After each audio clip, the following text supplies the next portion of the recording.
ఆరిఫ్ అనే పేద గ్రామబాలుడు ప్రతిరోజూ 5 కిలోమీటర్లు నడిచి స్కూల్కు వెళ్లేవాడు.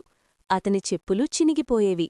తల్లి శుభ్రం చేసే పనిచేసి తక్కువ జీతంతో అతన్ని చదివించేది. చదువే నీ భవిష్యత్తు అని ఎప్పుడూ చెప్పేది. ఒక వర్షపురోజు చెప్పులు పూర్తిగా పాడయ్యాయి.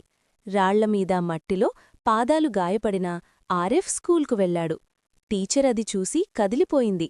ఎవరికీ చెప్పకుండా ఒక కొత్త చెప్పుల జత కొనిచ్చి అతని బెంచ్ మీద పెట్టింది. ఆరిఫ్ కళ్లల్లో నీళ్లు తిరిగాయి. ఆ చెప్పులను బంగారంలా కౌగిలించుకున్నాడు. ఆ రోజునుంచి మరింత కష్టపడి చదివాడు. సంవత్సరాల తరువాత ఆరిఫ్ ఒక పెద్ద అధికారయ్యాడు.